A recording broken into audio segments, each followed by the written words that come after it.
강의사는 증시 각도기. 안녕하세요. 증시 나침반 지원입니다. 네, 증시 쪽집게 류현입니다. 네, 이 조합 오랜만이네요. 네, 오늘은 그 각도기님이 어디 가셔가지고 저하고 나침판하고 제가 주로 얘기를 하도록 하겠습니다.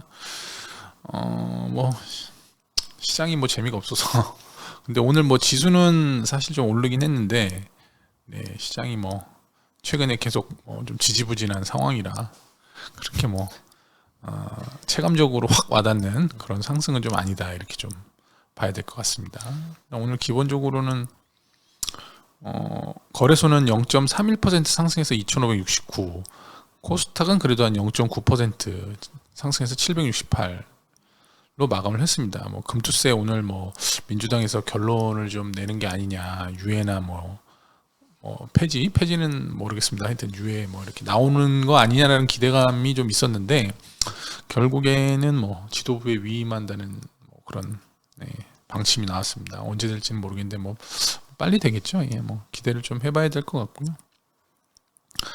거래소에서는 그 수급 상황이 외국인이 이제 400억 매수, 개인이 700억 매수, 기관이 2,000억 매도.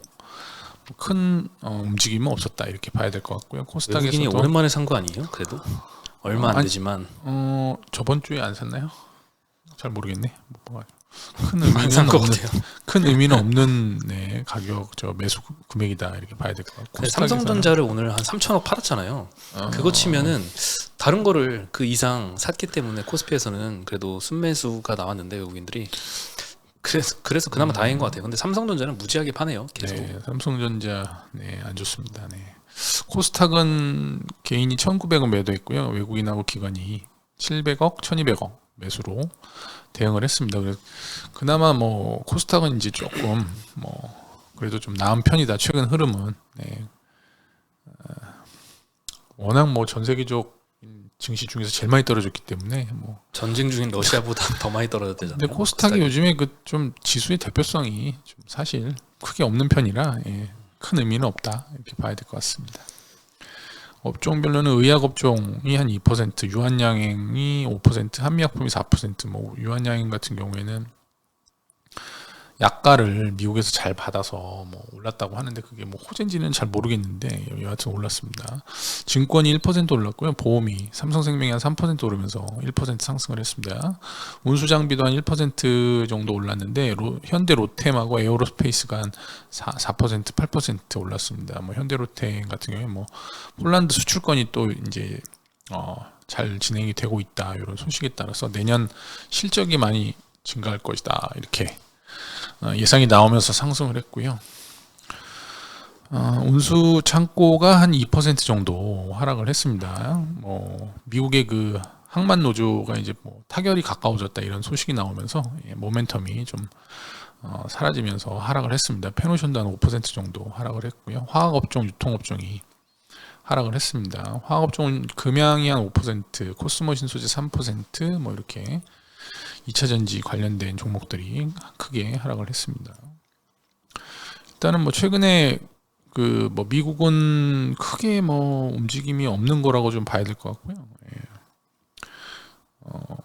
중국이 최근에 좀 좋은 편이고 일본도 뭐 엔캐리가 좀 부활을 하면서 일본 총리가 이제 좀 엔 약세에 좀 이렇게 베팅을 하는 그런 발언들을 좀 하면서 일본 증시도 뭐 좀 안정세를 찾아가는 그런 모습입니다. 뭐 단연 전 세계 증시에서 지금 중국이 제일 핫한 그런 상황이고요. 중국이 오늘 뭐 최대 10조 위안, 우리나라 돈으로 한 뭐 1,900조? 아니 1,900조 맞나요? 1,900조 정도 뭐 국채를 발행해서 재정 지원을 할 수도 있다 이런 얘기들이 나오면서 새롭게 나온 소식이잖아요. 추가로 기존 내용에 이제 추가로 나온 그런 새로운 소식 때문에 이제 오늘 홍콩이 또 올랐어요. 또 상승을 했습니다. 근데 상승을 하고 있습니다. 현재 진행 중이기 때문에. 그래서 개인적으로는 뭐 국내 시장이 좀 재미없으면 홍콩으로 좀 일부는 가셔도 갔다가 오셔도 된다. 굳이 뭐 재미없는 국내 시장에 뭐 전부 그냥 몰빵할 필요는 없다. 저도 그냥 홍콩에 약간 가서 이제 왔다 갔다 하고 있는데 지금 가면 물리는 거 아니에요?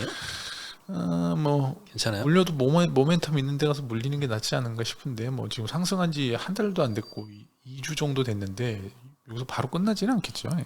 뭐 제가 보기에는 이 정도의 그런 어떤 경기 부양 어떤 정책이라면 한 최소한 3, 4개월은 무조건 가지 않겠나? 뭐 그렇게 보고 있습니다. 물론 이제 상승률은 좀 떨어지겠죠. 근데 조정 받으면 뭐 홍콩 쪽으로 매수를 좀 해도 될 것 같다 이렇게 생각을 하고 있습니다. 물론 저도 좀 할 예정이고요.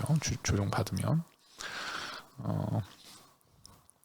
그리고 이제 뭐 오늘 그 하이닉스가 한 3% 가까이 좀 올랐는데 미국의 젠슨 우리 황 선생님께서 블랙웰이 미친 듯이 인세인이라는 영어 단어로 써 미친 듯이 주문이 들어오고 있다 이렇게 이제 얘기를 하면서 엔비디아가 뭐 상승하면서 이제 엔비디아 관련주는 뭐 하이닉스밖에 없으니까요. 삼성전자는 뭐 전혀 관련주라고 보기 좀 어렵고 아직 관련주가 안 됐죠. 관련주는 아니죠. 뭐 납품도 못 하고 있는데 뭐 레거시 지금 요즘에 엄청 안 좋은데 뭐 예.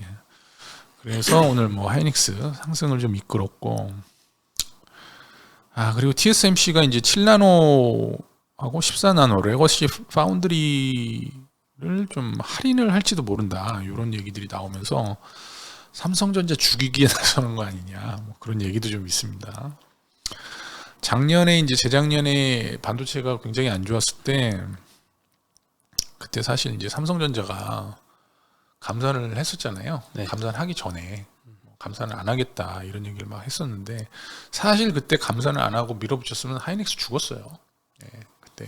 근데 같은 나라에 있는 기업이라서 내가 보기엔 살려준 것 같고 그때 아마 죽였으면 삼성전자가 어떻게 됐을지는 모르겠지만 하여튼 그때 제 기억으로는 삼성전자가 하이닉스를 굉장히 많이 살려줬다 이런 생각이 들었거든요.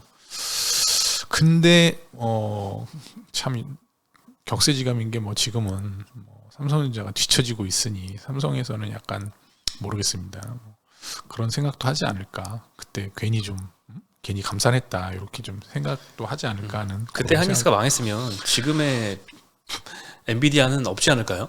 HBM이 하이닉스가 이번에 만약에 납품을 못했다 그러면은 뭐 그러면 GPU 삼성이 저렇게 많이 못 좋지. 찍었죠.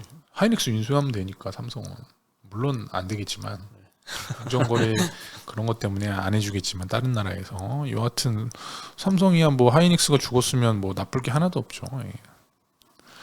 뭐 엔비디아가 없었어도 삼성은 뭐 어차피 인공지능은 가는 거니까 나중에 수혜는 남은 애들이 다 받는 거라고 보면 여하튼 그렇습니다. 그때 좀 미스가 있었다. 삼성으로서는 아마 다른 나라에 SK 하이닉스가 다른 나라에 있었으면 아마 죽였을 것 같은 생각이 좀 있는데 하여튼 뭐 같은 나라에 있는 기업이라 좀 봐준 것 같습니다.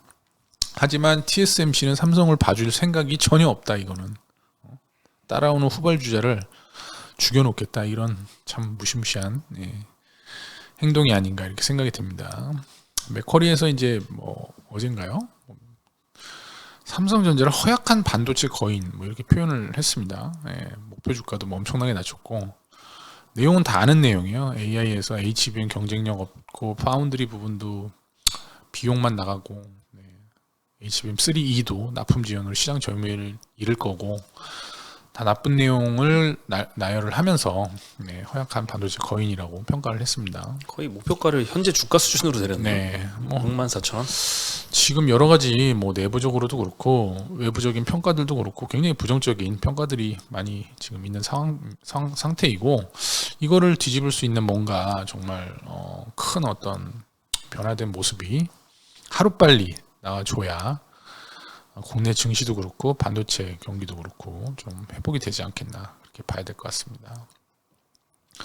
반면에 이제 국내 증권사 평가는 뭐 좀 해외 증권사를 좀 따라가는 경향들이 좀 있었는데 그래도 키움의 박유학 연구원은 뭐 반대로 내년 수급을 HBM 같은 경우에 이제 타이트하게 변할 거다 이렇게 이제 예상을 하고 있습니다. 그리고 D램도 내년에 초과 수요로 전환이 될 거다 이렇게 좀 긍정적으로 얘기를 하고 있고요. 그래서 이제 뭐 토픽은 뭐 SK 하이닉스가 먼저 이제 좀 더 좋을 거고, 삼성전자도 뭐 추천을 좀 했는데 이런 의견도 있다. 그래서 이제 말씀을 드리는 거고요. 뭐 긍정적으로 보는 그런 의견들도 있으니까 너무 또 부정적으로 한쪽으로만 또 의견을 들으시면 안 될 것 같다. 그래서 좀 긍정적으로 생각할 수 있는 부분도 좀 있고, 삼성전자 가격적으로는 사실 5만 원대 진입을 하면 사실 뭐 PBR이나 이런 거 봤을 땐 추가적으로 크게 하락할 부분은 뭐 없을 수 있다. 뭐 그래서 저 같으면 한 5만 원대 중후반 가면 한번 사볼 만하다. 단기로. 중후반이요?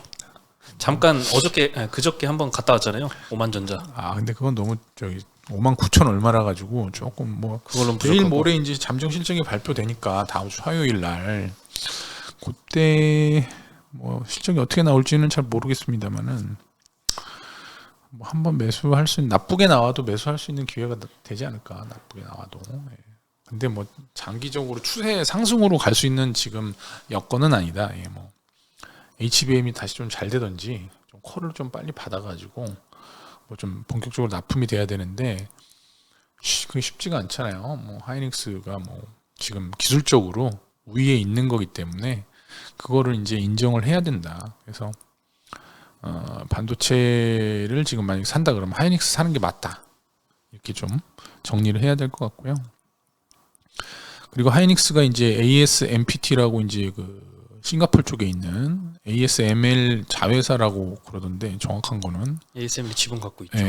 뭐 자회사 관계사라고 봐야 되는데 여기서 HBM3E 12단용 TC 본더를 대규모로 30대 정도 주문을 했다고 합니다. 한미 반도체를 좀 견제하기 위해서 주문을 했다고 하는데 뭐 단순히 뭐 견제를 하기 위해서만 주문했겠습니까? 뭐 뭔가 퀄을 통과했으니까 주문을 한 걸로 보이고, 한미 반도체의 어떤 독점적인 그런 장비 납품은 좀 이제 좀 허물어진 그런 모습입니다. 그래서 근데 한미 반도체 주가가 아직 그렇게 흔들리지는 않는 것 같아요. 뭐 많이 빠졌으니까요. 뭐 반토막 나 있는 상황이니까 뭐 이제 여기서 추가로 크게 상승하기는 어려울 것 같다. 한미 반도체는 상승하기 이제 어려울 것 같고, 뭐 삼성에서 뭐 사실 뭐 발주해도 뭐 한 번 정도 그냥 매도 기회로 삼아야 될 정도 아닌가. 개인적으로는 뭐 이 정도 이제 뭐 독점이 아니면 뭐, 그리고 하나정밀 기계에서도 이제 또 뭐 하이닉스의 뭐 평가형 기계를 납품했다는 얘기가 있거든요. 그래서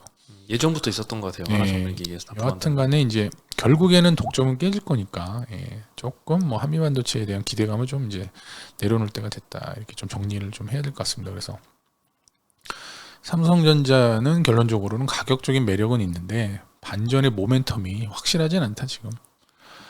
하지만 뭐 HBM이나 이런 게 좀 만약에 연내에 좀 되면 뭐 한번 반등할 수 있는 기회는 되지 않을까, 이렇게 좀 봐야 될 것 같습니다. 연내 근데 안 되지 않을까요? 그래서 지금 중국 증시 가서 노시면 돼요. 홍콩 가서 지금 놀면 아주 그냥 난립니다. 홍콩 막 그냥 오르고 막 하루에 막 그냥 20% 30% 거기 제한폭이 없어요. 그래서 엄청나게 왔다 갔다 해요 지금. 홍콩에 가셨어요? 홍콩? 이미 조금 바른 당근. 그럼 거기서 지금 놀고 있지. 놀고 계세요? 왜냐면 어떤 섹터에서 놀고 계세요? 좀 놀아야 좀 이렇게 조정 받을 때 딱 들어갈 수 있거든. 좀 놀고 있어요. 어떤 섹터에서 놀고 계세요? 섹터는 뭐 이제 그쪽이 부양하는 게 약간 좀 건설, 은행, 뭐 증권 이쪽이잖아요. 거기하고 좀 뭐 대형주 이제 그룹사들, 알리 쪽 관계사들이나 그런 쪽에서 이제 뭐 기회를 좀 보고 있는 상황. 텐센트나 아니면 뭐 진둥닷컴 이런 쪽의 이제 계열사 그런 쪽을 좀 보고 있고, 작은 뭐 그런 이제 다른 종목들은 좀 우리나라에서 좀 겹치는 것들. 제가 근데 바이오는 안 하기 때문에 제가 바이오는 못해서 그쪽도 바이오는 잘 모르고요. 여하튼 뭐 좀 뭐 그쪽 관련된 뭐 그래도 믿을만한 뭐 반도체 관련이 있거나 뭐 2차전지거나 뭐 하여튼 미래의 좀 성장 산업인 거 그런 쪽에서 이제 놀아야죠. 연동성 아주 크겠는데요? 굉장히 큽니다. 막 하루에 막 10% 올랐다가 막 제자리 오고 난리예요. 거기. 뭐 또 뭐 거기 좀 있다가 또 돌아올 건 뭐 다 거기 있는 것도 아니고 그냥 일부만 가서 좀 하다가 또 이제 국내 시장이 안정이 되면 다시 와야죠.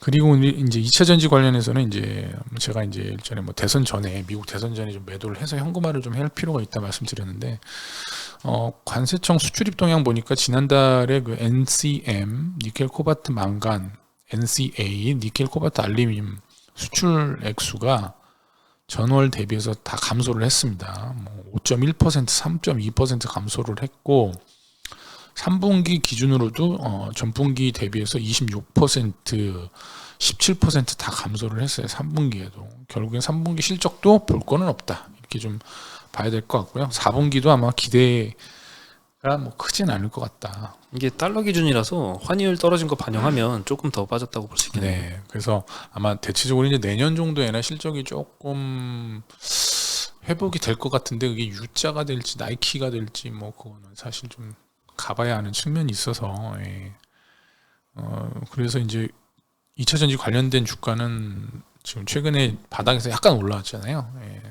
그게 뭐 추세가 도른 건 아니기 때문에 정책 모멘텀으로. 저 같으면은 있었죠. 대선 전에 팔고 좀 관망하는 게 좋지 않을까 그렇게 좀 판단하고 있습니다.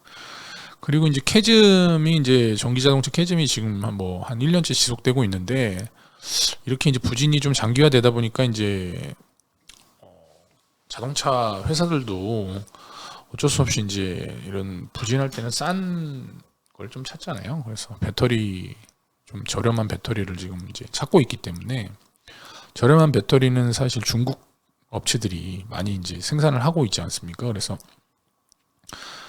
2, 3년 전에 이제 중국 제외한 글로벌 시장에서 국내 업체가 거의 뭐 중국이 따라올 수 없을 정도의 이제 격차를 좀 확보를 했었는데 캐즘이 이제 지속되다 보니까 이제 거의 중국이 이제 좀 많이 따라온 상태고 1, 2년 이후에는 중국 업체 추월당할지도 모른다라는 지금 위기감도 서서히 나오고 있는 상태입니다. 그래서 뭐 국내 3사 보면은 지난해 48.7에서 지난해 48.7이었는데 한 2% 줄어서 46%대로 이제 그 글로벌 중국 제외 글로벌 전기차 시장 MS를 기록을 했고요. 거의 뭐 21년도에 비하면 거의 한 9% 가량 떨어진 점유율이라고 그렇게 좀 봐야 될 것 같고, 아무래도 계속 이렇게 캐즘이 수요 감소가 계속되면 일시적인 수요 부진이 계속되면 이런 흐름은 연장될 가능성이 크다. 이거를 좀 반전시키려면 이제 어쩔 수 없이 이제 각국 정부에서 이제 보조금을 좀 주는 정책이 좀 나와야 되고 독일에서 일단 결단을 좀 먼저 해줘야 될 것 같아요. 중국 그 전기차를 좀 배제하는 그런 게 좀 필요하다. 중국은 이게 물을 흐리는 미꾸라지 같은 나라이기 때문에 좀 그런 게 좀 필요하다고 봐야 될 것 같습니다. 그래서 뭐 전기차 배터리 이런 것들은 사실 뭐 지금 크게 베팅을 하면은 안 된다. 아직 뭐 추세가 없다. 이렇게 좀 봐야 될 것 같습니다. 추세가 뭐 상승 추세가 되면 그때 매수해도 늦지 않다. 이렇게 좀 봐야 될 것 같고요. 최근에 뭐 고려아연 뭐 오늘 뭐 양쪽에서 다 83만 원으로 매수가를 올렸었는데 메리츠금융에서 이제 고려아연에 3호사채로 1조를 그 빌려주기로 했습니다. 메리츠 계열사를 총동원해 가지고 7% 금리로 빌려주기로 했는데요. 뭐 고려아연 쪽에서는 뭐 이거를 뭐 어쩔 수 없이 급하기 때문에 고금리로 조달을 하게 됐습니다. 시장금리가 지금 3% 정도인데 거의 시장금리보다 4% 높게 조달을 했습니다. 그래서 저는 이걸 이제 보고 참 이 메리츠금융이 요즘 주주 환원을 잘하고 있잖아요. 네. 주가도 좋고 이래서 주가가 좋은 거라. 돈을 잘 벌어. 이렇게 돈 냄새를 잘 맡아서 돈이 되는 곳에 가가지고 이렇게 뭐 잘 벌어서 또 주주 환원을 하니까 얼마나 좋습니까? 주주 입장에서는 아주 흐뭇할 그런 내용이다. 이렇게 좀 봐야 될 것 같아서 일전에도 그 예전에 그 언제죠? 부동산 위기 때 PF 위기 때도 이 메리츠증권이 그 롯데그룹하고도 막 1조 5천억 지원하는 그때도 아마 금리를 좀 세게 했던 걸로 아는데 그때도 이제 아무도 지원을 안 했기 때문에 안 해주려고 했기 때문에 메리츠가 이제 나서면서 고금리로 해서 돈을 많이 번 거거든요. 리스크 테이킹을 확실하게 하는 네, 거예요. 그래서 이게 이제 증권사는 투자를 하는 회사이기 때문에 이렇게 리스크 테이킹을 해야 되는 측면이 있다. 메리츠 금융 자체가 이런 어떤 성향이 있는 걸로 그렇게 좀 보이고요. 이런 어떤 그 자기들이 할 수 있는 걸 잘 파악해서 적절하게 투자를 하는 게 정말 뭐 훌륭한 회사다 이렇게 좀 봐야 될 것 같습니다. 그래서 저희 이제 뭐 개인 투자자도 마찬가지죠. 리스크가 좀 낮아질 때 좀 잘 베팅을 좀 해서 안 좋을 때 시장은 안 좋은데 내 욕심에 막 뭐 돈을 좀 더 지금 회복을 해야 되겠다 이런 욕심에 너무 많이 들어가면 큰 손실을 보기 때문에 그런 것보다는 이렇게 될 때 투자를 좀 잘해야 된다. 고려아연은 사실 확실한 회사이기 때문에 뭐 이자를 안 줄 리는 없잖아요. 그래서 지금 뭐 다른 회사들이 다 지금 뭐 이런 제한조차 못하는 상황이라고 해요. 그래서 뭐 이런 부분들을 잘 간파를 해서 뭐 대출을 좀 잘 일으켜서 뭐 큰 돈을 버는 그런 모습을 보여줬다. 그래서 메리츠 금융을 사실 분들은 이런 것도 고려해서 회사가 잘한다 그런 것도 고려해서 좀 그런 걸 판단하시면 될 것 같습니다.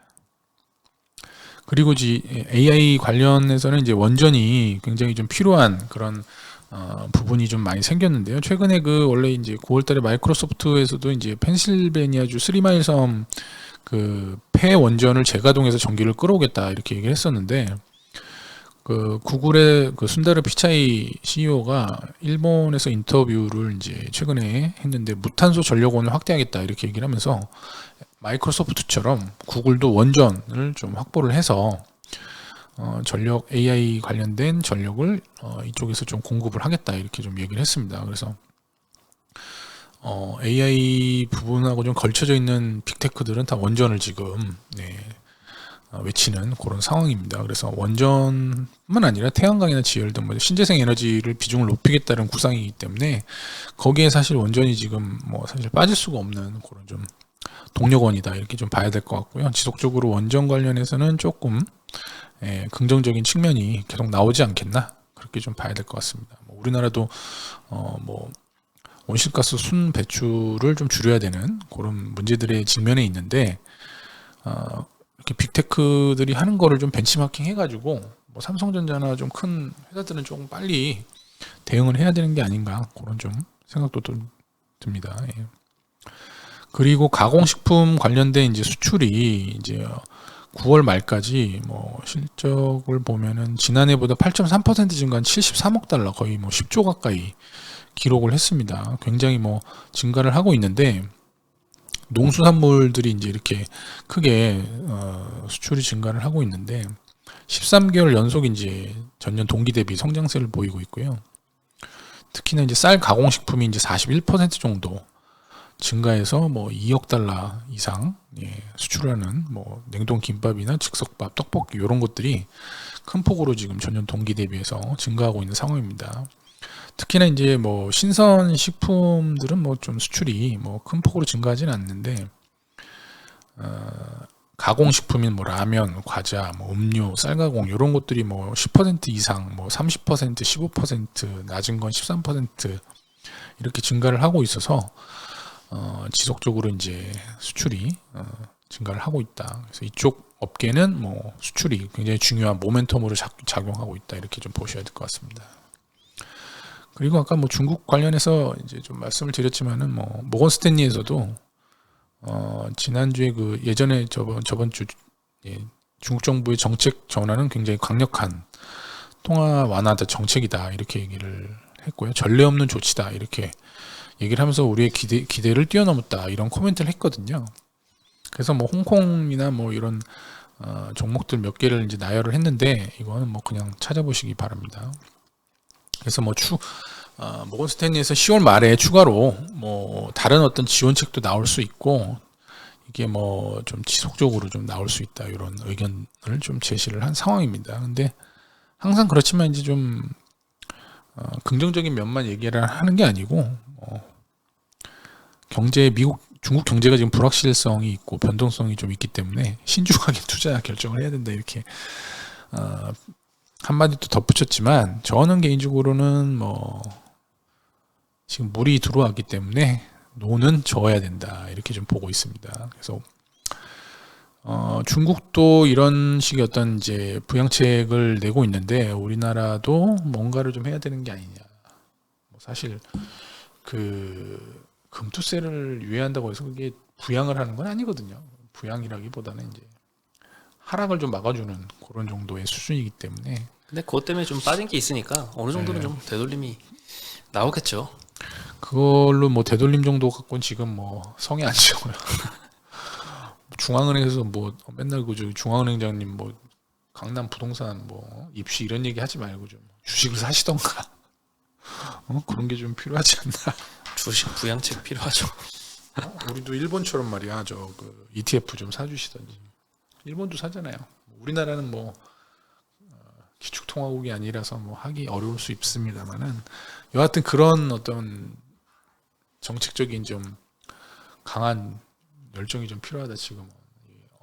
요즘에는 이게 점점 시장이 이렇게 찌그러드니까 같이 그냥 찌그러드는 기분이라 가지고 좀 이렇게 활발한 다른 시장에 가가지고 좀 놀아야겠어. 거기 가서 너무 여기는 지금 우리나라 시장 너무 지금 축 처져 있어서 굉장히 좀 힘든 그런 상황입니다. 하여튼 뭐 제가 준비한 소식은 지금 뭐 요즘 어떠세요? 어려움의 연속이네요. 잘 어렵습니다. 되고 있어? 네, 오늘 그래도 장중에라도 좀 금투세 소식이 업데이트가 됐으면 했었는데 아직까지는 안 나오고 있고 뭐 7일 전까지 나온다고 하니까 뭐 주말에 나올 수도 있고 오늘 뭐 저녁 때 나올 수도 있고 하지 않을까 생각이 듭니다. 뭘 그렇게 자꾸 질질 끄는지 모르겠어요. 그러게요. 빨리 좀 결단을 해줬으면 좋겠고 지난주에 말씀드렸던 것처럼 이재명 대표도 유예보다는 폐지 쪽으로 좀 기울었다 이런 이야기도 좀 했듯이 이번에 민주당 의원총회에서 지도부의 의견을 맡기겠다, 결정을 맡기겠다라고 했으니까 폐지 쪽으로 좀 결론이 나왔으면 하는 바람은 있습니다. 그거 나오면 어느 정도 좀 코스닥 되돌림은 좀 있지 않을까 생각이 들어요. 솔직히 뭐 모르겠습니다. 이 미국 대선 끝나고 뭐 오른다는 사람도 있고 내린다는 사람도 있고 뭐 안 좋다는 사람도 있고 좋다는 사람도 있어서 저도 사실 오른다 이렇게 생각이 들지는 않거든요. 그러니까 무조건 오를 거다. 그런 생각이 들질 않기 때문에 그냥 보수적으로. 그냥 내년도 실적 잘 나올 만한 이런 기업들로 포진해놓고 시장 빠지면 조금씩 더 매수하면 되죠.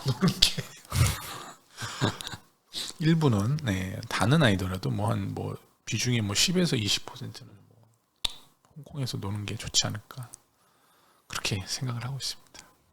권장하는 건 아니지만 고육지책으로 잠깐. 기력 회복을 위해서. 그럼요. 기분이 우리나라 있으면 좀 기분이 좀 그래가지고. 네. 하여튼 그렇습니다.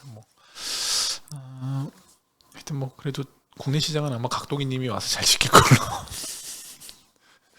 그렇게 좀 봐야 될 것 같고요. 하여튼 다음 주에 또 좋은 소식이 나오면 또 뵙겠습니다. 네, 다음 주에 인사드리겠습니다. 안녕.